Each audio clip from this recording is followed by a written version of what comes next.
Bienvenidos a Ligas Mayores. Hoy vamos a hablar sobre los cuidados de las personas con demencia. Para ello tenemos aquí la participación de dos grandes expertos en el tema y los pasamos a presentar. Uno es Alfredo Ruiz, es licenciado y magíster en neuropsicología y ya lo conocen de una gran cantidad de programas anteriores. Y tenemos hoy la suerte también de estar acompañados por Lorena Echeverri Domenio, que es licenciada en psicología, magíster en neuropsicología de la Escuela de Psicología del Hospital Italiano, tiene un doctorado en psicología de la Universidad de Maimónides, es docente de neuropsicología en la Universidad del Comahue, directora de proyectos de investigación sobre deterioro cognitivo y temáticas relacionadas, brinda conferencias en congresos internacionales y es directora del Centro de Evaluación y Rehabilitación Neurocognitiva San Rafael de la ciudad de Neuquén, Argentina. Actualmente es presidente de la Asociación de Lucha contra el Mal de Alzheimer y otras demencias en la ciudad de Neuquén. Alfredo, Lorena, les agradecemos infinitamente acompañarnos hoy. Y comenzamos con las preguntas. Blanche. Alfredo, Lorena, muchísimas gracias por acompañarnos hoy día. ¿Qué podemos hacer para mejorar la comunicación con una persona que sufre de Alzheimer? Alfredo. Bueno, buenas tardes, gracias por haber nuevamente invitado a compartir este momento. Hay que tener en cuenta que con el progreso de la demencia, el lenguaje es una de las funciones que se va afectando, principalmente en lo que hace a la comprensión y a la expresión en el lenguaje. Entonces, estos son dos aspectos que van disminuyendo su eficacia. Se pueden dar, diríamos, algunas sugerencias para orientar la comunicación con una persona que está en curso de deterioro.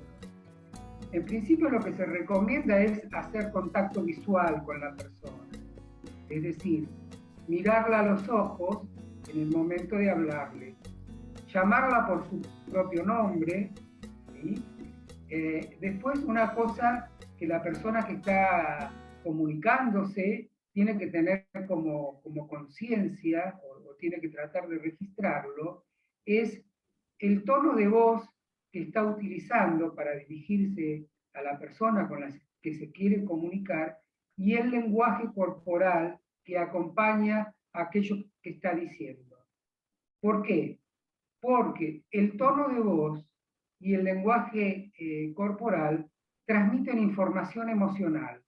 Entonces, estas dos cuestiones son muy importantes porque a lo mejor se está transmitiendo, diríamos, un mensaje que intenta ser positivo, pero con un tono de voz y un lenguaje corporal que no se corresponden, que puede estar indicando otra cosa contraria a lo que se quiere transmitir.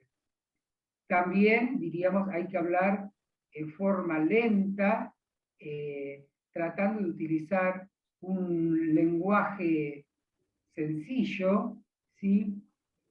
Tenemos que acostumbrarnos a esperar la respuesta de la persona con la que estamos hablando, porque a veces pueden aparecer dificultades en el proceso de encontrar las palabras. Si las palabras no aparecen y nosotros entendemos lo que quiere decir, podemos completar la palabra que nos sale y así ir conduciendo la conversación que queremos tener. También hay que tratar de interpretar los gestos y las señas que las personas van haciendo cuando se quieran comunicar con nosotros o intentemos mantener una conversación. Básicamente diría que estos son los aspectos que tenemos que tener en cuenta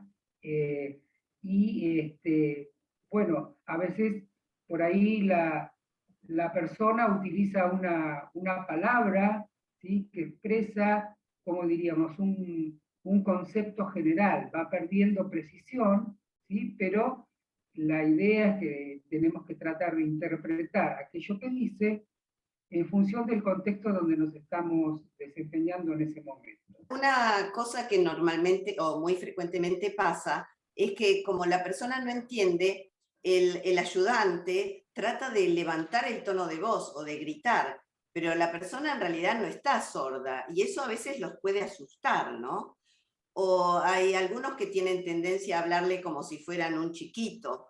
Bueno, sí, eso es muy, muy importante lo que acabas de decir, porque a veces sucede que por ahí, sin que haya, digamos, un propósito explícito o que haya demasiada conciencia, se utiliza un lenguaje que infantiliza a la persona, ¿sí? Lo que hay que tener en cuenta es que no se está hablando con un niño, se está hablando con una persona adulta, adulta mayor, y que no corresponde utilizar un lenguaje como que lo infantilice, ¿sí? Porque no, la persona no se siente cómoda con esto, ¿sí? También conviene por ahí expresarse, no en forma negativa, sino en forma positiva. Por ejemplo, en lugar de decirle, no hagas esto de esta forma, uno puede intentar decirle, bueno, vamos a probar a hacerlo así, ¿sí? Que sería como una forma positiva de, diríamos, indicar o sugerir una acción para resolver una situación. Siempre usar una forma positiva y que no aparezca la negación. Y claro, tener en cuenta esto de evitar la infantilización en el lenguaje cuando hablamos con una persona que está en curso de demencia. Además del tema de comunicación, es muy común que las personas con Alzheimer tengan cambios en su personalidad y en su conducta.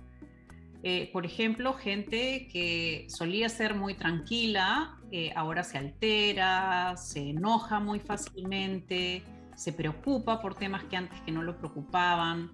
También es frecuente que se depriman y muestren poco interés en las cosas que antes les interesaban, los apasionaban. ¿Cómo se puede ayudar a la familia a adaptarse y a manejar estos cambios en las personas con Alzheimer? En general, cuando la demencia va avanzando, es muy común que aparezcan estos cambios de conducta que estabas contando, Blanche. Cada persona manifiesta distintos cambios. Algunos comienzan con cuestiones de depresión, de apatía, muchas veces se encuentran síntomas de delirios, alucinaciones, agresividad, trastornos del sueño. No es que todos viven todos estos síntomas conductuales, pero para cada uno de ellos es importante conocer qué se puede hacer.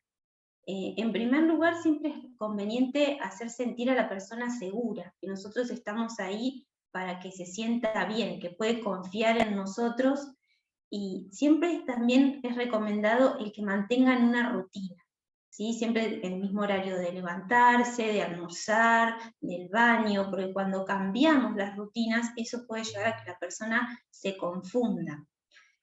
También lo que decía Alfredo de si estoy con que preguntarle algo, poder preguntarle una cosa por vez, para que me necesita por sus cuestiones atencionales, tener un mensaje claro, sencillo, y después, de acuerdo a qué síntomas sea el que esté manifestando, qué conducta aparezca, es importante, por ejemplo, frente a lo que tiene que ver con la agresividad, de tratar de calmarlo y también tener en cuenta cómo estoy yo como cuidador, ¿no? En función de cómo me siento. Si yo veo que estoy alterada, tratar de tomar mi tiempo para estar yo más tranquilo, para poder calmarlo.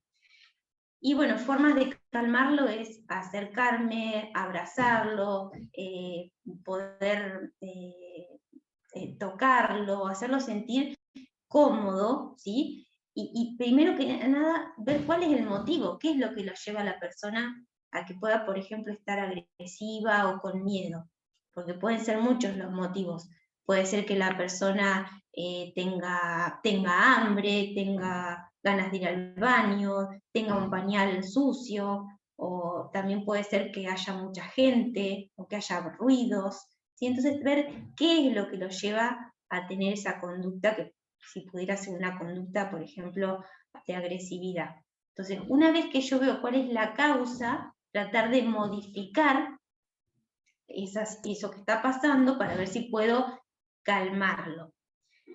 A veces no es suficiente con eso, ¿no? Y a veces tenemos que recurrir a la ayuda de otros, ¿sí? Otros familiares, otros cuidadores, un profesional, ¿sí? Todo dependiendo de qué grado tiene la persona de agresividad y agitación. Pero eso es un síntoma muy común, pero no quiere decir que todos los pacientes que tengan demencia van a ser agresivos. A veces hay pacientes con demencia que siempre son muy tranquilos. Eso por un lado, en cuanto a lo que es la agresividad. Después también un síntoma muy común tiene que ver con los delirios, ¿sí? Dentro de lo que son los delirios aparece mucho la idea de robo, ¿sí? O de que los engañan, porque como la persona suele perder el dinero, por ejemplo, empiezan a aparecer ideas de que determinada persona es la que le escondió el dinero o se lo roba, ¿sí? También puede suceder que creen que el familiar, el cónyuge los engaña, o que los hijos lo quieren abandonar. Bueno, en ese caso también, tratar de calmarlo, darle seguridad, no contradecirlo, ¿sí? Tratar de hacerlo sentir que uno lo comprende, ¿sí? Porque si lo contradecimos, eso es peor. Yo no voy a lograr que cambie de idea. Entonces, focalizarme también siempre en cómo se siente la persona y no por ahí en lo que dice, ¿sí? Y darle seguridad y transmitirle calma a nosotros. Y cuando no podemos... Doctora, vamos a poner mejor un ejemplo práctico, porque es muy común lo que usted dice, ¿no? Entonces, pongámonos en el caso en que esta persona efectivamente no encuentra su billetera y dice el cuidador me lo ha robado. ¿Cuál es la frase? ¿Qué tipo de comunicación? ¿Qué le decimos para calmarlo?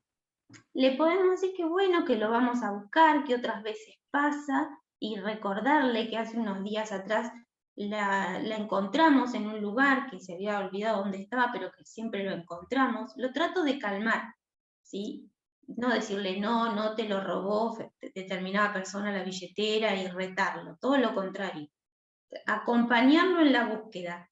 Y algo importante, por ejemplo, tener extra, no sé si se pierde la billetera o se pierden las llaves o los anteojos, tener como uno de repuesto, de manera que si pierde la llave, bueno, le mostramos que apareció la llave aunque no sea esa la llave, ¿sí? Para que se tranquilice. Pero siempre tengo que tratarlo con mucha calma y paciencia, porque dentro de la realidad de esa persona, si en caso de tener delirios, es que realmente alguien se lo robó, entonces no la voy a poder convencer fácilmente que no. Entonces no la contradigo, trato de distraerla, de decirle, bueno, después lo buscamos y lo llevo a escuchar música o le muestro algo que le gusta. No todos sabemos del familiar, por ejemplo, qué música le gusta o qué objeto o qué foto de la casa le va a llamar la atención. Entonces le cambio de tema. Pero habitualmente cuando son delirios se termina consultando al psiquiatra para que dé medicación, ¿sí? En caso de que sean delirios, porque podría ser la de robo, pero también es muy común la de engaño, la de creer que el cónyuge los engaña, porque la noción del tiempo está alterada, entonces muchas veces el cónyuge por ahí fue a hacer unas compras, pero para esa persona el cónyuge salió, no sé, todo el día completo, y se empieza a armar toda una historia. Entonces es necesario contar con la ayuda de los profesionales. Es muy, muy importante que en ese caso el apoyo del psiquiatra. Es muy importante esto que decís, ¿no? Porque a veces uno trata de explicar y hacer todo un razonamiento lógico que a uno le cierra perfectamente, no, porque si no te lo pudo haber robado, porque... Y cuando en realidad no hay que contradecirlo, ¿no? Estar como de su lado, haciendo las cosas por él, con él, y de a poquito irlo tranquilizando, ¿no? Eso es una recomendación, pero muy, muy importante. A mí, en un caso que me toca muy de cerca, veo que realmente es lo que más funciona, porque si no, uno puede hacer largas explicaciones que lo confunden más a la persona y finalmente Claro. se pierde tiempo, ¿no? Uh-huh. Sí. No tratar de razonar con la persona, porque la persona en este momento está con deterioro cognitivo. Entonces, claro, sí poder hablarle, pero no querer que razone como nosotros. Cuando hablamos de delirio, estamos pensando de una, digamos, manifestación psicológica donde la persona tiene certeza de lo que dice es así, que está sucediendo. No hay posibilidad en el delirio de pensar que podrá ser así. No, la persona con delirio cree, piensa y siente que lo que está diciendo y viviendo es así, hay certeza. Por eso, digamos, la contradicción o la explicación no sirve para resolver ese punto. Y hay que buscar como un camino alternativo o una disuasión, digamos, de cambio digamos, de la atención a otra cosa, y cuando no se puede resolver con esas estrategias, diríamos, conductuales, entonces sí, hay que recurrir a la medicación para poder resolverlo. Otro de los aspectos así muy importantes en la vida de las personas y que puede cambiar en la demencia es la sexualidad de la persona con demencia. Entonces, esa conexión que sentía con su pareja, con su esposo, ya no existe más. ¿Cómo se puede ayudar al miembro sano de la familia o de la pareja para que pueda manejar y entender estos cambios? Lo que hay que pensar es que la modificación en la sexualidad ocurre en la pareja. Le pasa tanto, digamos, a la persona que está en proceso de deterioro con Alzheimer, pero le pasa también al miembro saludable de la familia. O sea que es una modificación que se produce sobre dos personas, ¿sí? A la persona que está en curso de deterioro le pueden pasar diferentes cosas, como por ejemplo, debido a las dificultades de memoria, en casos, digamos, ya avanzados, puede olvidar el vínculo que tiene con su cónyuge y no reconocerlo o reconocerla, ¿sí? Entonces esto, digamos, produce como un efecto de mucha angustia sobre la pareja saludable, ¿sí? También puede pasar que la persona que está con demencia un poco vaya como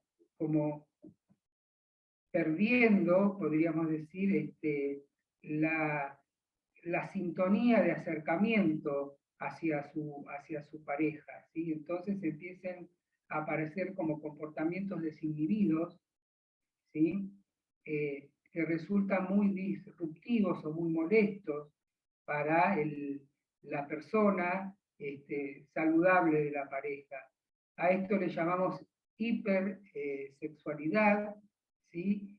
Que tiene que ver con un aumento significativo del impulso sexual, pero por desinhibición, ¿sí? Entonces, bueno, cuando esto está muy exacerbado, conviene hacer una consulta médica, psiquiátrica, para poder resolver esta situación, porque la persona, digamos, tiene como una demanda sexual permanente y a veces puede, digamos, también tener actos masturbatorios, no en privados, sino en públicos, y bueno, entonces esto empieza como a complicar un poco la armonía de la pareja y también el cotidiano de la familia. En relación a la pareja saludable, también es una dificultad, porque la pareja saludable en ocasiones empieza como a sentir o a percibir que no corresponde tener relaciones sexuales con una persona en curso de deterioro. Entonces se puede producir en algunos casos una interrupción de la sexualidad. ¿Por qué digo, no? Afecta a la persona con Alzheimer, pero también afecta al miembro saludable de la pareja. Es un tema complejo, digamos que no siempre se puede hablar, diríamos, con claridad, porque bueno, ya sabemos que el tema de la sexualidad, digamos, tiene su dificultad en cada una de las personas. También hay que tener en cuenta, esto sería como recomendación, diríamos, la genitalidad no sería la única forma posible de ejercer la sexualidad. ¿Sí? La genitalidad, o sea, tener relaciones sexuales, podríamos decir, es la forma más habitual, pero hay otras posibilidades, ¿sí?, de ejercer la sexualidad, bueno, que tienen que ver con la búsqueda que puede hacer la pareja, y en todo caso, por ejemplo, el acercamiento físico, el abrazo, en una situación de intimidad personal entre la pareja, puede ser también una forma de sexualidad. Y además de los comportamientos que van cambiando, que has mencionado tú y ha mencionado Lorena, también en realidad cuando progresa la enfermedad se van confundiendo algunas cosas y empiezan algunos peligros, ¿no? Van olvidando de repente cerrar la llave del gas o confunden las dosis del medicamento. O los materiales de limpieza podrían consumirlos. ¿Cómo se hace para que cuando llegamos a esa etapa podamos prevenir accidentes o riesgos para la persona que sufre Alzheimer? A medida que la enfermedad va progresando, la capacidad de manejarse autónomamente va disminuyendo. Entonces empiezan a aparecer dificultades en lo que sería la resolución de situaciones en la vida diaria. Entonces la persona empieza a tener alguna dificultad, ¿sí?, ya cuando ya está en un nivel avanzado, por ejemplo, para vestirse, para bañarse, para encontrar alguna cosa en la casa, en fin, diferentes situaciones. Entonces, en general, lo que conviene es, diríamos, en principio, simplificar el hogar, ¿sí? Y sobre todo el ambiente o los ambientes donde la persona se mueve. Supongamos, empecemos por el guardarropa, ¿sí? Bueno, lo que se sugiere es que el guardarropa tenga todo lo que necesita la persona, pero que no exceda lo que necesita. Es decir, si hay, por ejemplo, muchas camisas o muchas blusas o muchos pantalones, eso puede resultar una dificultad a la hora de elegir qué ponerse, porque tiene que ver con tomar una decisión. Entonces, tiene que estar en guardarropa con todo lo que se necesita, pero que no haya exceso, porque si no se puede producir una confusión, ¿sí? En relación, por ejemplo, a los medicamentos, a los envases, bueno, también dejar solo lo necesario en el baño que usa la persona. A veces se pueden poner etiquetas o carteles que identifiquen qué es, si es shampoo, si es jabón, ¿sí? En el caso de, por ejemplo, los elementos de limpieza, lo que se sugiere es que si pueden representar algún peligro para la persona, porque, bueno, tiene la costumbre de ir a mirar dónde están y de agarrarlos, bueno, hay que apartarlos, ¿sí?, ponerlos en un lugar seguro, para evitar, por ejemplo, una intoxicación y que la persona confunda un elemento de limpieza personal con un elemento de limpieza de la casa, que puede ser, digamos, corrosivo, por ejemplo. ¿Sí? Entonces conviene apartarlos y ponerlos en otro lugar. También, por ejemplo, apartar todo lo que pueda ser peligroso para la persona. Por ejemplo, cuchillos, o tijeras, o filos con los que se pueda cortar. Todo esto hay que ir tomando precauciones, como por ejemplo también las llaves de la casa que decía Lorena, ¿sí? Bueno, si la persona puede salir y bueno, hay que tener una llave para poder resolver la situación si se pierde, ¿sí? Empiezan a aparecer todos estos cuidados. Y después hay situaciones específicas como por ejemplo el momento del baño, el momento de vestirse, ¿sí?, que serían dos aspectos que no desarrollé, pero por ejemplo, en el caso del baño, ¿sí? Eso suele ser, diríamos, en algunos casos, una situación de dificultad, porque la persona a veces no quiere bañarse, ¿sí? Entonces acá hay que recurrir a una serie de estrategias para lograr que la persona se bañe.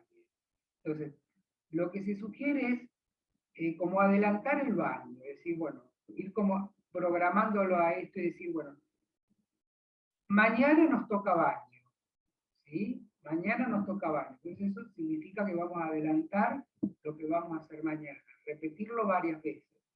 En general, tratar de conservar dentro de lo posible lo que han sido los hábitos de la persona. Si la persona se bañaba por la mañana, bueno, tratar de mantener ese horario, ¿sí? En el momento del baño, tener todos los elementos que se van a usar preparados, en la medida de lo posible, si la persona todavía se puede bañar sola, bueno, facilitar esta tarea. Uno puede estar como cerca del cuarto de baño, porque también hay que tener en cuenta que el momento de baño es un momento de intimidad, ¿sí? Donde la persona, diríamos, si hay otro u otra con ella, se siente como expuesta en su intimidad. Entonces, en la medida de lo posible, estar cerca e ir acompañando el proceso. Algunas cosas que hay que tener en cuenta. Bueno, verificar que la temperatura del agua sea adecuada, porque a veces está o muy caliente o muy fría. Hay que colocar agarraderas en los baños para que el baño sea más seguro, también antideslizantes en el gabinete de ducha. En la medida de lo posible, sería mejor que no hubiera una bañera donde la persona tuviera que levantar mucho para poder entrar, porque a veces esto no se puede, ¿sí? Y bueno, si el baño está muy dificultado, se puede recurrir a un duchador de mano, ¿sí? Que se puede conectar al duchador del baño. Y otra posibilidad, cuando esto tampoco se puede recurrir a un baño de esponja, ¿sí?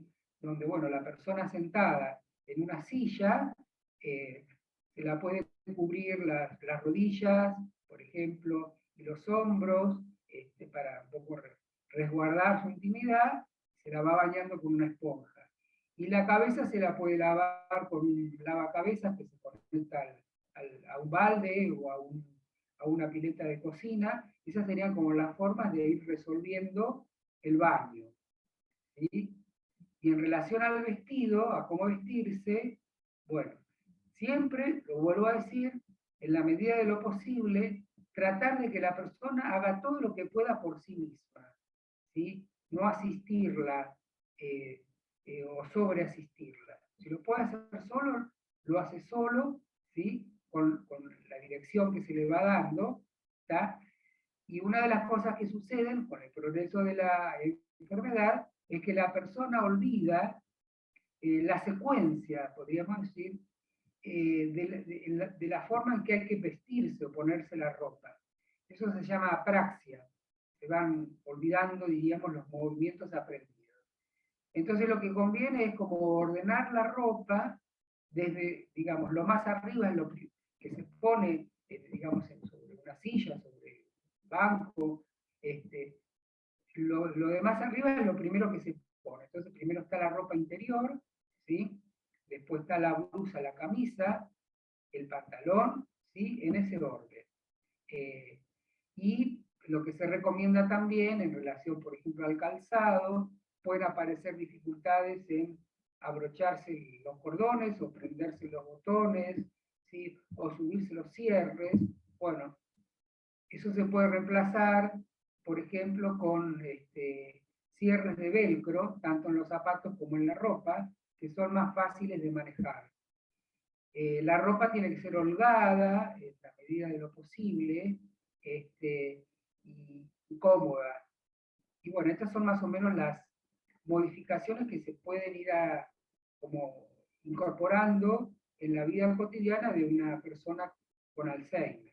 Lorena, Alfredo, muchísimas gracias por esta primera parte del programa sobre cuidados a las personas con Alzheimer.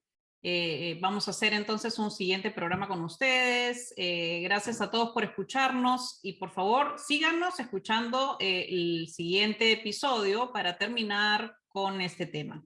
Gracias. Muchas gracias.